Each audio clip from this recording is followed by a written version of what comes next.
Hi, Marianne. I'm doing good. Oh my gosh, this is a very big deal for me. Oh, thank you. Maria, where are you located? I am in Florida, Naples, Florida. Naples. Yeah. I actually met you when I was living in Los Angeles. You would speak at the Saban Theater. And because I lived in LA for 15 years and I would visit you there and look at your talks there and always very moved. But the biggest impact you've had on my life is the book Return to Love, which I have here. And I actually found it in the 90s. I was in the worst state in my life, Marianne. I was so depressed. I was a model and an actor, and I didn't know what was the next steps. I was going to Unity on the Bay at the time in Miami. I was living in Miami, which I'm sure you're familiar with because you've spoken there too. And I was so in distress, and I walked into a Barnes and Noble, and I'm never going to forget it. And I was just in such despair, and your face stood out to me out of all the books.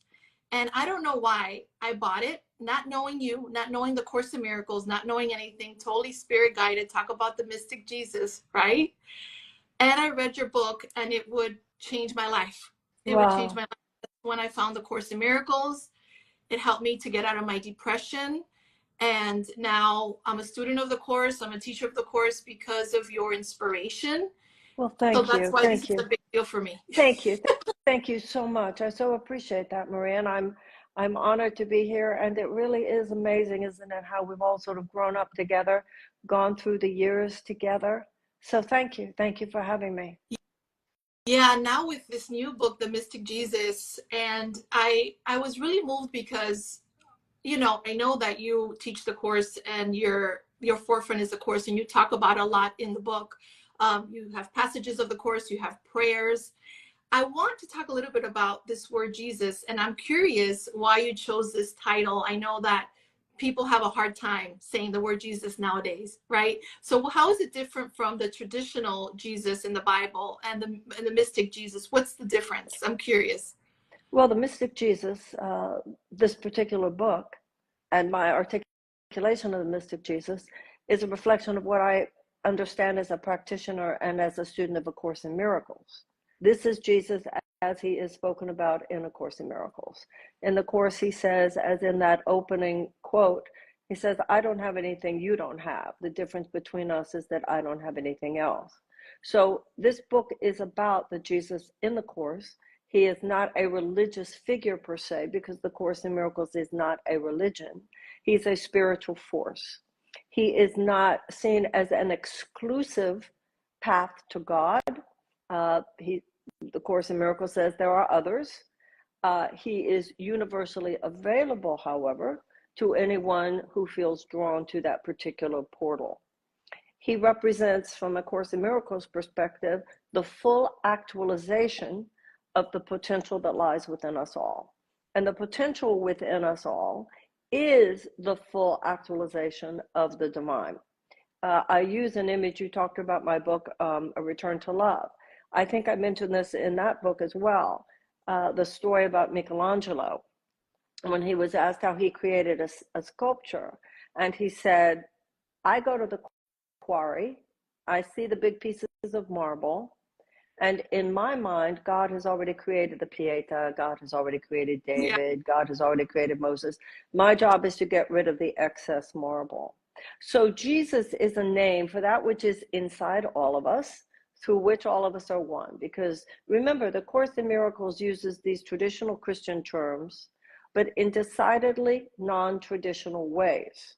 So, for instance, they're used psychotherapeutically. Mm-hmm. The Course in Miracles actually says that religion and psychotherapy at their peak are the same thing. So when you look at the traditional interpretation, for instance, of the line, there is only one begotten Son, many traditional Christians see that as Jesus and no one else. The Course in Miracles interprets that line to mean there's only one of us here. God created only one. That's why there's no place where you stop and I start. So Jesus is a name for the true self that we all share, which is the Christ mind. Many people know of the concept presented by the Swiss psychologist Carl Jung that if you go deep enough in your mind and deep enough in mine, there's a level of mental imagery or archetypes. The Christ mind, of course, is the idea that if you go deep enough in your mind and deep enough in mine, that actually we're the same mind. And that's why everybody really subconsciously knows everything. I have the book here. Thank you. Here it is. And this is a part, I've been reading it. I'm already halfway through. And this is really important because our thoughts create everything, our beliefs. And that's why the workbook lesson in the Course in Miracles is so important. It's really helping us to undo the egoic thought system in our mind. And here you say the world is a reflection of our thoughts. Therefore, the primary thing to be saved from is our own misguided thinking. The salvation of the world lies in the correction of the thinking that dominates this world, a kind of thinking that is rooted in fear and leads inevitably to fearsome consequences. It says here, the problem of the world as we know them are simply symptoms of a deeper problem, us, and the ways of thinking that trap us in hell of our own making. It is a thinking based on fear, positioning us to be separate from everything, from anything larger than ourselves, from each other, and from the world at large.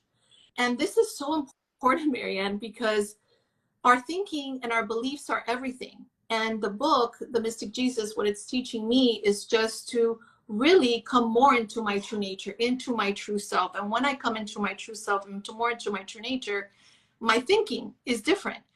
People think that the cause of our suffering is outside of us. Can you speak upon that? Because we know that it's not outside, and you mentioned it a lot in this book. It's inside the mind. It's the projection. You talk about it like a screen, the cause and effect. Exactly, the cause and effect. That thought is the level of cause. The world as we know it is the level of effect. So if you try to change the effects without changing the cause, it's like going up to a screen at a movie and saying, I don't like the plot, so I'm going to somehow manipulate the screen. But all the screen is a projection of images, and those images are coming from our mind.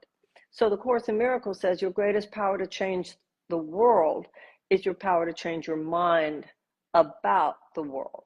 Now, we live, much as much of what you already read and have spoken about yourself, is that the world as we know it is dominated by a thought system based on fear. You know, there's a line in the Course, it says in the Bible, it says that Adam fell asleep, and nowhere does it say that he woke up. So the state of the world today is a reflection of our spiritual slumber.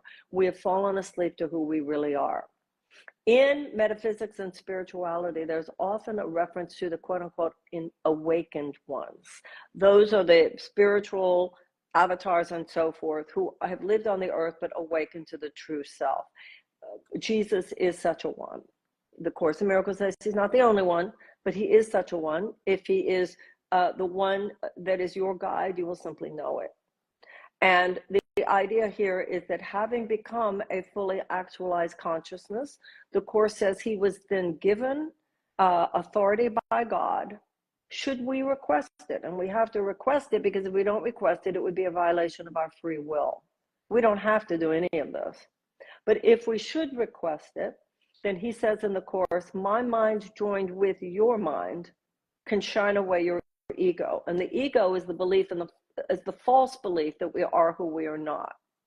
So he is a guide to our awakening, in the sense that you and I could be having a conversation, and I might say to you, you know, Maria, I'm really upset with my friend because she blah, blah, blah. Now you as my friend might say, oh, Marianne, come on, lighten up. You know better than that. Let that go. That's not a small thing. I mean, that's not a big thing. Come on, let it go. And I might say, you're right. Thank you for reminding me, and lunch goes on.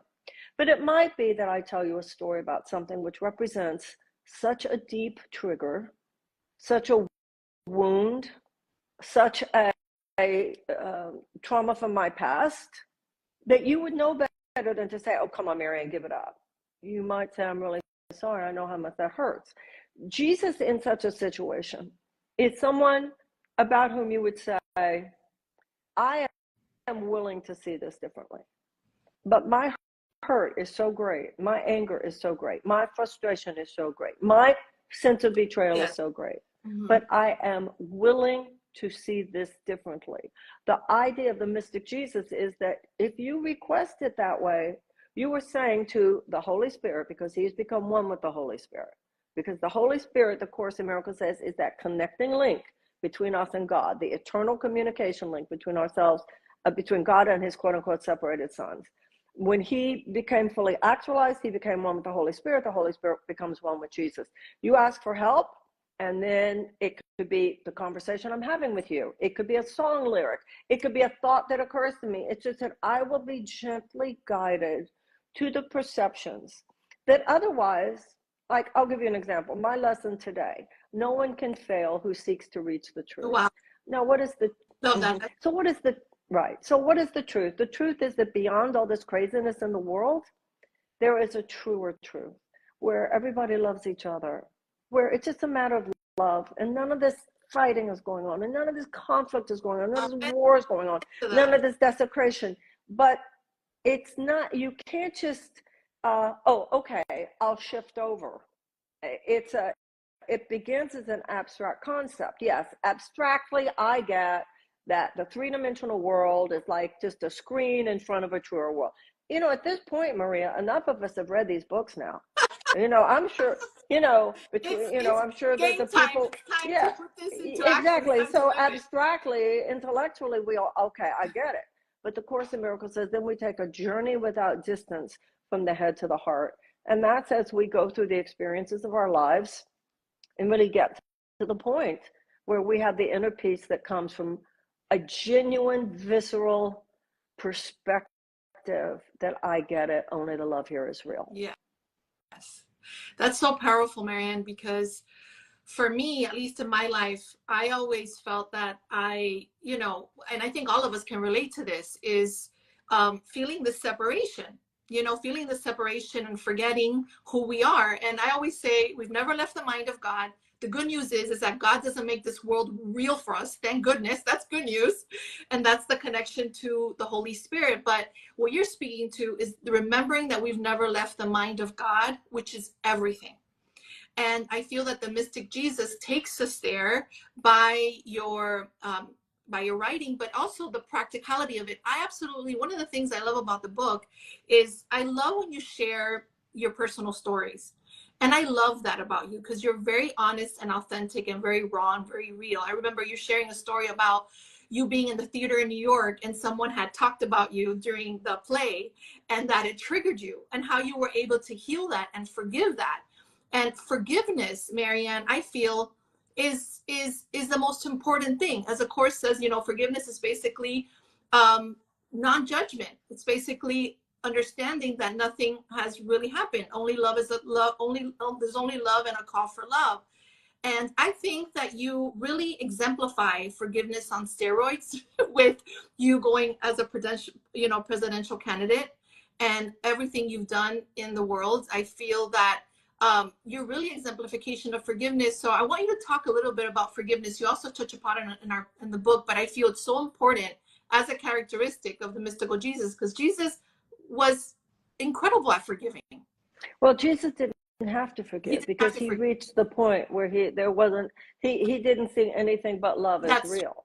True. So when you said you think forgiveness is most important, well, that's the Course itself. The forgiveness is the key to happiness, the Course in Miracles says, and the Course is a course in forgiveness, and Jesus is a path of forgiveness. But what we want to make clear, of course, to everyone is that this is not the old-fashioned notion of forgiveness. Yeah. Usually when we think of forgiveness, we think somebody else was a jerk, but we're spiritual now, so we forgive them. The Course in Miracles calls that forgiveness to destroy. It's actually a form of judgment. I think you did something bad, but I'm good, so I'll forgive you, which is actually perpetuating the separation, because if you're bad and I'm good, then we're by definition separate. Forgiveness, as you said, is the realization that only the love is real. Therefore, what happened here did not exist. Now, you very kindly and generously just now said that I'm such an embodiment of it. It's hard for me, like it's hard for anyone in certain circumstances. And you mentioned my running for president. You want to have some forgiveness challenges, try running for president. That's what I'm saying. You had to really apply it there. No. I know. And it's a process. And I think that that's important to remember, that it's a process. You know, there's the symbolism of the 3 days between the crucifixion and the resurrection. So it's the consciousness while in the midst of the crucifixion being the metaphysical meaning of what fear or ego would do. Betrayal, abandonment, injustice. If you're running for president, character assassination. I mean, the stuff that goes on in that realm, I think beyond what most people would even assume. I mean, I had run before. I didn't think I was naive. And let me tell you, it's a dark world in there. Yeah. Okay. So I am a human being. So I am not at a point yet, actually, where I'm totally at peace because none of it was real except love. But I'm on my way. And that's really what the Course in Miracles is about. In the Course in Miracles, try is not a bad word. You are willing. Yeah. You are willing. I am willing to see this person differently. I'm willing, and sometimes it's forgiving yourself as well as the other person. You know, the Course in Miracles says you have to take 100% responsibility for your life, and that if you don't, you pay a very high price. And the high price that you pay is that you will not be able to change it. So I might be angry at someone for sabotaging the campaign, lying about me, gaslighting, lying to me. Then there's a whole other level of forgiveness. How could I have been so stupid to hire that person? Yeah. How could I have been so stupid that I couldn't figure out a way? So it's forgiving self and forgiving others. And I think that we are so busy in life with the doings of the world that we sometimes underestimate how important this inner work is. You know, we might like go to therapy once a week. Well, once a week, that you know, this has to be all day, every day, that we're seeing every situation as an opportunity for forgiveness, but to realize really what that means, which is in every encounter, because the Course in Miracles says there is no accidental meetings. Everybody you meet, you were supposed to meet. Everybody you're supposed to meet, you do meet. So the Course in Miracles, as you well know, talks about 3 levels of teaching. It could be something as casual as just somebody you meet in an elevator, or it could be some really major life relationship.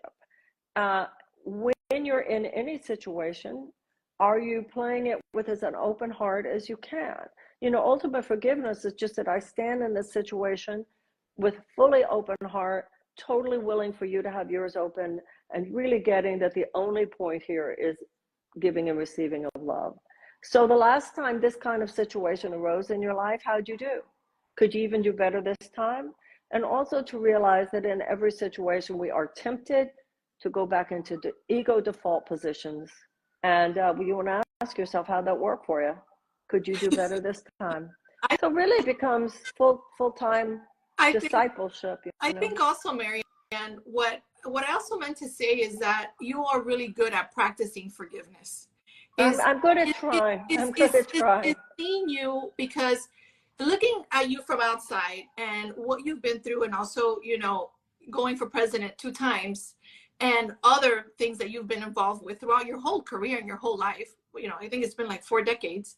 And I've been witness to it, is your uncompromising nature to be willing and to be and take responsibility and get out of the victimization. I know we all fall. I think that that's why your work stands out to me so much, is because you're so authentic and you choose again, you choose love again, but you don't preach that you're on top of, you know, a pedestal. You're very humble, and that's everything. And I know people can say this and I know people can say that, and there's blah, blah, blah.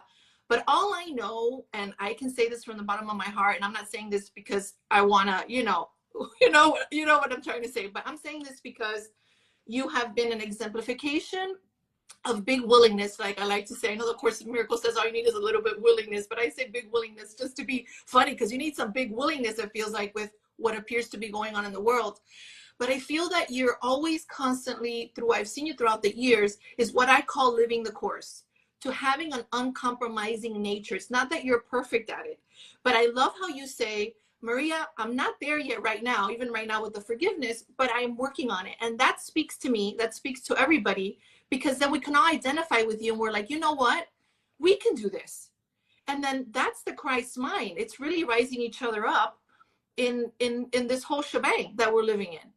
you I know, love, so once thank again, you. thank you. You know, once again, I love that image of the 3 days between the crucifixion and the resurrection, because to me, the 3 days between the crucifixion and the resurrection represents symbolically the time it takes on the earth to get from there to here, to get from the crucified state where you're angry, you're resentful, you're, you know, upset, you're in grief, to a different place.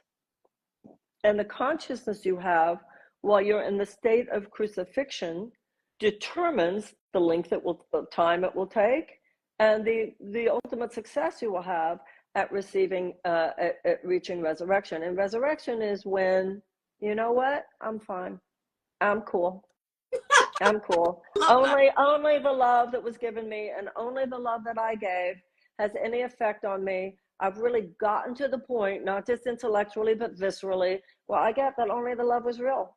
You know, my exercise yesterday was there is no will but God's, and conflict is not God's will. But just to say to someone living in this three-dimensional world, oh, none of that's real. You know, it's one thing to just say, oh, none of that's real. It's another thing to actually do the work, which in a Course in Miracles, as you well know, is really doing that those workbook exercises on a daily basis. I don't know. I just don't know, Maria, how people today, given the state of the world, given everything that's happening, I don't know how people who have no spiritual context for their lives really are making it. And we know how many people aren't. That's why there's a mental health crisis. That's why, you know, so many people live with such anxiety and depression. This world is so cruel in a way. And there also, I think we're living in a very mean-spirited moment. There's so much j'accuse, I accuse, the cancel culture, that, like you were saying earlier, people say blah, blah, blah. I mean, the way people lie about people and smear people so casually. Like, we need an ethical revolution. We need We to need, Marianne, we need the mystic Jesus. That's what we yeah. need. We need to wake Well, up to yeah, Jesus. yeah. Marianne, we have like over 245 people on live right now. So I just want to say thank you, everyone, for being here. They just keep on coming in. And I just want to remind everyone, I'm speaking to Marianne Williamson. She's a best-selling author, spiritual teacher, and internationally acclaimed lecturer. As I said earlier, with over 4 decades of experience in the field of spirituality and personal development. As you know, she wrote the bestseller that I love, Return to Love. And we're talking about today, for everyone that's joining us now, a reminder that the mystic Jesus. Marianne, I'm going to share another little bit here that I read. And I know I keep on reading from the book, but it's really powerful. In that way, we can see what Spirit gives us to talk about. But Jesus is a bridge to another kind of thinking, a better thought of living, a living inner guide than a stained glass icon. Hopefully, if I can read English, that'll be good. He is a reminder of who and what we truly are. He stands in the breach between the neurotic, the weak, the fearful, and judgmental you, and the strong and powerful, forgiving, and most glorious you. I love that. He can lead you from one to the other. His mind, joined with ours, can shine away the fear-laden sense of self that plagues us. That is the revelation of the mystic Jesus. He will lead us through the darkness in our mind to the light that God placed there that cannot be erased. And then you go on to say later on in that paragraph, the subject of this book is who he is and who we ourselves become when our thoughts align with his. Beautifully written, Marianne. I have my hairs are rising, and I can't believe I read that is so sweet of life. you. Thank you. Yeah. Thank you. Beautiful. Let me give a shout out to Karen Kinney. Also, my friend Karen is, I see there. And yeah, hi, Karen. Many people here, beautiful people supporting us here on the interview today. And you know, Marianne, I can't help but think that all this light that we're creating in this moment, I know you know about energy and I know you love prayer, but in this moment, I know that this interview is energetically giving love to this world. And I know that you and I are making a difference with this interview. So I'm grateful. Well, you know, think about it this way. All around the world right now, all around the world, everywhere, there are people having conversations which are actually the same conversation you and I are having within different religious traditions, spiritual, secular. We have to remember that we are living at a time of two parallel realities. We've already talked about the world that's falling apart, the craziness, but there's also clearly that world that is struggling to be born. And I think sometimes we feel lonely on the spiritual path when we actually wouldn't if we realized how many people, I think that's what my career has given me. It's such an access to so many people, not just around this country, but around the world, who so clearly are reaching for something better, who so clearly are reaching for some greater love in their lives. You know, I was reading a book the other day, and it's a very worldly book about politics, and it's, you know, it's pretty scary. It's about China, Iran, Russia, the United States. And it's just insane how this world is just walking towards major conflict. But I'm reminded that's not the people of China, the people of Russia, the people of Iran, the people of the United States. There are these governmental and institutional structures, which, yes, represent huge material forces.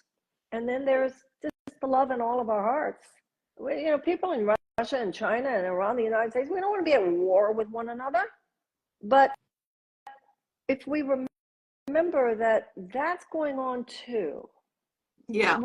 What I'm always reminded of in the Course in Miracles, it says miracles are born of conviction. What concerns me is how much conviction those who hate display. They're so sure of themselves in their hate. And too many times they're backed by big guns, and they're backed by material forces and very dangerous things in worldly terms. But, you know, one of the things I talk about in the book, because it's taking the story of Jesus and looking at it from a mystical perspective, the birth of Jesus in our hearts, right? So Mary was a maiden, and she gives birth to Jesus in the manger. Esoterically, Mary represents the feminine in all of us, opening up. God penetrates our hearts. What is born? The Christ child, fathered by God, mothered by our humanity. And when Mary is holding the Christ child, which we do, we take care of our vulnerable, innocent self. When the three kings representing the powers of the world encounter the Christ child, they get off the horse and bow to him. And I think we need to remember that. With those of us who are having the loving conversations, and like I said, ours is one of probably many, many millions going on at this moment. They're not all about the Course in Miracles. There's one truth spoken in many different ways. That is the power that actually will bring another world, a world of fear, to its knees, literally. So I think there's a lot for us to hope for, as long as we are willing to increase our conviction about what we're talking about and actually display in our own lives in whatever way we can.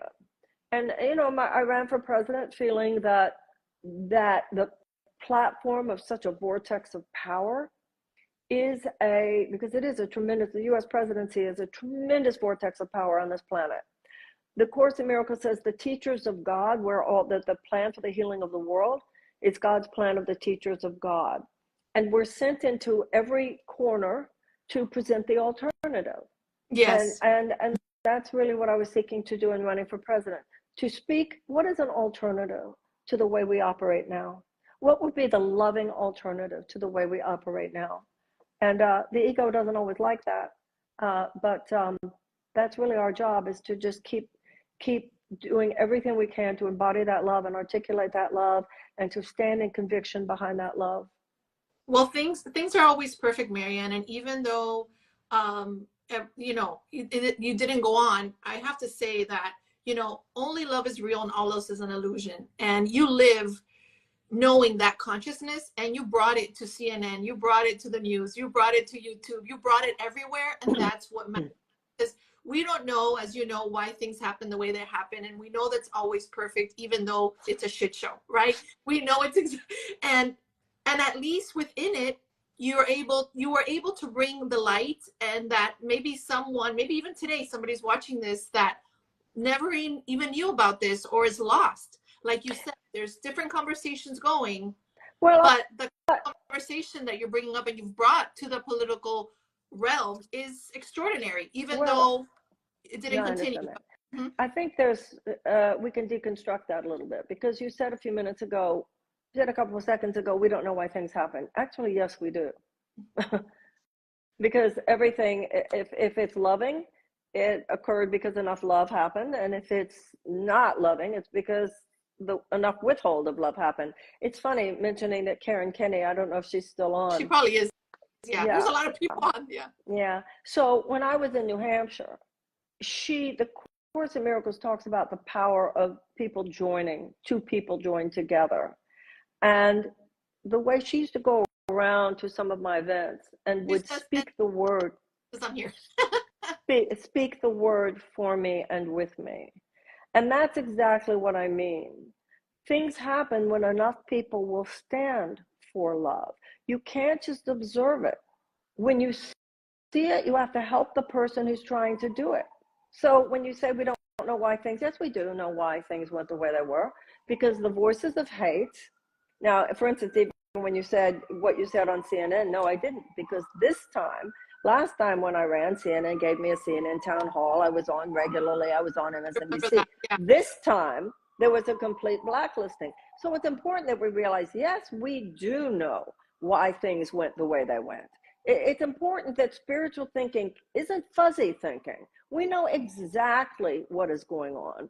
And I think that as we are willing in our own lives, to whatever extent is shown us, stand for love.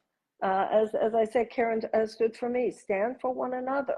Really, I feel that I think sometimes the spiritual community, Maria, I think we're going through a maturation process. I don't, for all kinds of reasons, I feel that the spiritual higher consciousness community over the last few years allowed ourselves to be a little infantilized. And this is not a moment on the planet when we can afford for women to act like girls or for men to act like boys. We have to be very mature in our spirituality right now.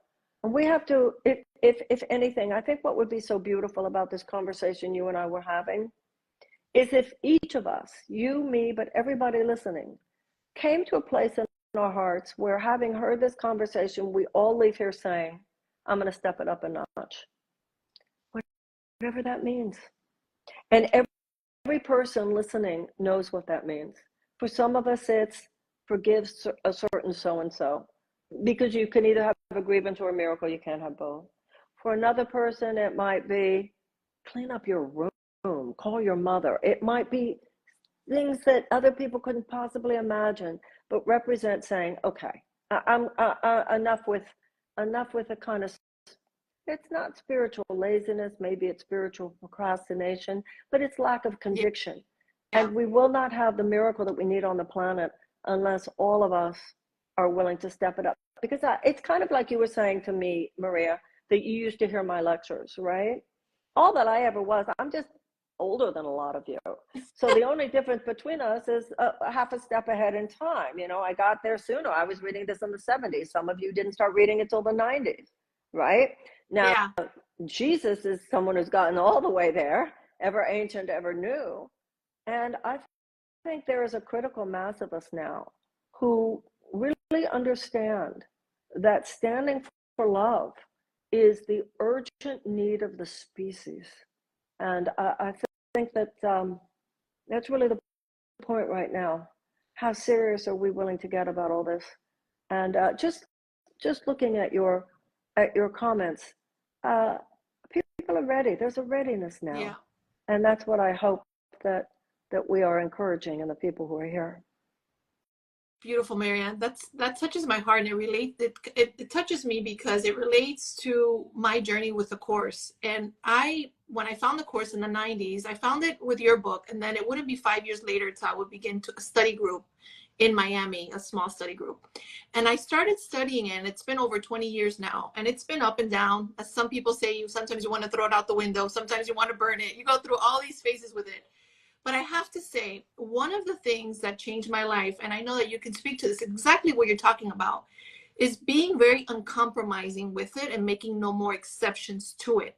I felt, Marianne, that I was not really practicing it. It was like an unconscious self-sabotage. It's like, I am love.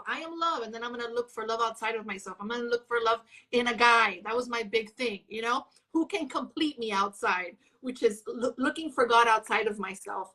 But when I began, and I, like you said, what I feel is like the time has come. I felt like the time has come for that embodiment of what the Course is teaching, taking responsibility, non-victimization, looking through the lens of love, taking responsibility, all these things. Non-judgment is key, not judging. And, you know, my husband's the perfect person for me to practice this with consistently. And every time I let go of the judgment, I release myself, I release him, I release my young 6-year-old. And what is that shifting? And I feel that you hit it on the ballpark there when you said, that's it. And I feel the same way. I feel that it's time to rev up our spiritual practice. You always say that you need to have that practice in your mind. It's like going to the gym. So the living the mystic Christ, Marianne, how does that look in our daily lives in an uncompromising nature to take us to that level so that we can rise above this cuckoo-ness, this caca-ness that's in the world right now? Well, it looks like what you were just saying about your husband. What I think sometimes we think we're looking for God. God's right here in this moment. I mean, there's no past or future in the realm of the quantum realm of the real. God is in the person in front of you. And it looks like realizing if God is in the person in front of me or the person I'm thinking of, am I in a namaste position towards them? Am I acknowledging the divinity in them? Or am I withholding love in every single moment? And sometimes people leave the top off the tube of toothpaste. Sometimes people say they're going to wash the dishes and didn't. Sometimes you expect somebody to be your friend in a situation and they didn't show up for you. I mean, it's whatever situation we're in. The Course in Miracles says every life is a highly individualized curriculum. So it's always the people who are in your life right now, the situation in your life right now. Now, because we're students of the Course in Miracles, we know the value of doing that workbook exercise, those lessons every morning, because it's like you were talking about going to the gym. You are exercising your attitudinal muscles. And the Course in Miracles says even 5 minutes spent with the Holy Spirit in the morning is enough to guarantee he will be in charge of our thought forms throughout the day. So I find doing the workbook in the morning absolutely essential to my being on any kind of spiritual wagon, staying on the wagon throughout the day. That doesn't mean you're going to be an enlightened master. That doesn't mean you're never going to fall off that wagon, but the chances that you'll get right back on are certainly increased. And it means knowing everybody you meet today, everybody you're even thinking of today. Sometimes we're so busy monitoring other people's path. This person should be that, when really the path that God is asking us to monitor is our own. How did I do? How am I doing? Am I showing up in this situation? Am I showing up as my best? And that's really what, you know, some of the examples I give in the book. I talk about that one meeting I went to, and I was in a crabby mood. And I talk in the book about how afterwards, when it all went down the way it did, I asked, what happened to me? Did I not do my workbook that day? But it was a particularly important one because there were people at that meeting. I remember Glennon Doyle was there. I remember Sean Korn was there. And I wasn't the Marianne that I would wish to show up as in the world. And I remember there were some people who didn't know me. And I watched people's faces, it woke me up. I thought that people were disappointed. I was just kind of negative about everything that was suggested. Like, oh, I remember saying to somebody, oh, I hate meetings like this, don't you? And I realized when I said that, no, everybody else was there all excited about that meeting. I told a story. I didn't say the one in this book, but many years ago, in the early days of my career, like early, it was probably in the 1990s. I remember where I was living in West Hollywood, and I went in to get a sandwich at a deli there, and I was in a crabby mood, and I said, I asked for mustard. Could I please have the mustard or something like just, and I was just not very, it's like, what, I don't understand. I asked for the whatever. And this young girl who's making the sandwich looks up and she goes, you're Marianne Williamson. I come to your lectures on Saturday morning. I was so busted. And I was so embarrassed. Oh so, there's never a moment, maybe you're not going to have something as dramatic as that, where, somebody knows you, but the universe has eyes. There's never a moment that we're not given the opportunity to hone. It's just like you hone your body in yoga or working at the gym. You're honing your muscles. You're honing your personality. It's Michelangelo with the marble, getting rid of that excess marble. And so when you say, what does it look like? It means before you walk into the meeting, you blast everybody with love. And it literally, before you walk into the deli, you blast everybody with love. Before you walk into any business, any personal, because what this does is that it really programs your subconscious. It programs your subconscious to be in your best. And also because all minds are joined, people can feel it. And, they don't know why they like you. It's like I always talk about job interviews. There's always going to be somebody whose resume is as good as yours. But many times when people go into a job interview, you might have the best resume, but you might leave that interview and somebody says, I'm just not feeling it with her. Then there might be somebody else who walks in with an interview with a resume that is not as impressive, but they leave and the person who interviewed them went, I don't know, I just like her. There's something about her. I think she'd be a good team player. I like the way she listened. I felt she was very respectful. I felt she was friendly and positive. And that meant more to the people than what her resume was. The personal energy. We are very sloppy in our culture today. We are very self-indulgent. We got the idea, well, if this is my mood, then I have the right to spew it all over everybody. And I think we all come to understand that every moment of every day, we are responsible for how we hold it. The other day, you're talking about forgiveness. I had an experience the other day.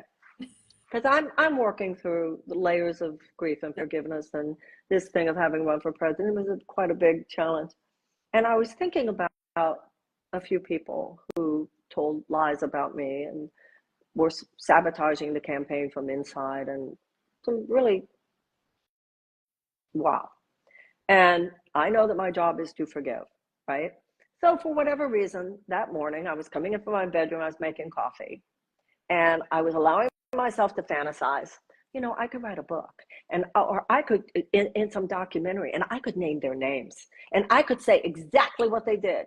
And the coffee spilled over on me, and the hot coffee, not too much on my hand, but all over the kitchen and all over the when something gets on the stove and then you have to pick the stuff up. And it was so, thank you, I got it. I threw off the universe. Wow. I threw off the universe. Just like, I love it how in the fairy tales, when you see the young maiden and she's walking through the forest and the deer and the birds and everybody comes in along. When you're in a loving state, the universe literally, the harmony is around you. And just like when you're angry or something and you stub your toe or your finger, you can just, you affect, the Course in Miracles says, every thought you think takes those and those around you straight to heaven or straight to hell. Heaven being the peace of our awareness of our oneness, and hell being separation. So I thought that was really, as soon as I even went there, and I also thought it was interesting. It was not a major spill of coffee on my hand. The hot coffee only hit a little bit of finger, but a lot of the kitchen. And I thought, that's a perfect representation for where I am. I'm not off enough. I'm not so off that I burned coffee on my hand, but I'm off enough that was loud and clear. Like, just cancel that right now. Yeah. I think it's important, Marianne. I love that, because it's all about also, I love your stories because it makes it practical. And you share your life and what happens, and then how you choose love again. And it doesn't mean that you don't fall. It doesn't mean that you don't forget. It doesn't mean that, that you have to be perfect. I love this, again, how it really helps people to be themselves, to be authentic, that it's okay that you're going to have these cuckoo thoughts. I call them cuckoo thoughts, Marianne. I call them caca thoughts, the caca thoughts, which are the ego thoughts. Caca is poop in Spanish, but, those ego thoughts is really being witness to them and choosing again, which is what you did. You saw it all happen, and then you said, wait a second. Just having that thought. It was just a thought. It was just a thought, but it was a loveless thought. And so the coffee went crazy on me. I was going to say something else because, somebody in your thread was talking about how practical it is. The Course in Miracles says more than once, this is a practical course. By the way, I love how the fairy tales are such metaphysical stories. Yeah, I agree. And in Cinderella, her stepmother, that's what the ego is. It's your stepmother. It's saying, you're of me, but she's not really of you. You're not really of her, right? She's not your mother. Your divinity is your mother, not these worldly sources. But I love the fact that she has these daughters who are telling Cinderella, you're bad, you're bad. That's that caca, the voices in your head. You're not good enough. You're not good enough. You're not pretty enough. You're not old enough. You're not young enough. You're not wise enough. You don't have credit. Those are those voices of the wicked stepmother's daughters, ugly daughters, or those thoughts in our head. And Cinderella is the innocent within us. Because I love to make it, light. And sometimes, the Course in Miracles, it's too intellectual, or people take it too literal. And I feel that we can lighten it up a bit. And I think that you do that too. Remember that, Saban, when you would speak, you would make it light and bring it from the head to the heart, because people can take it very literal, what it is saying. And there's so much more, because Jesus uses so many metaphors. So I think that that's very helpful. Where are we not supposed to take it literally? I'm saying when in the Course we take it literally, like this, this is not a world, so I'm not going to do anything. Oh, I see. Yeah, no, I understand that for sure. The Course in Miracles says, do not foster level confusion. Right, because the Holy Spirit enters. Not a world, so I'm not going to, let me not do it. You're right. That is an incorrect reading of the Course, because the Course says that the Holy Spirit enters into the world with you.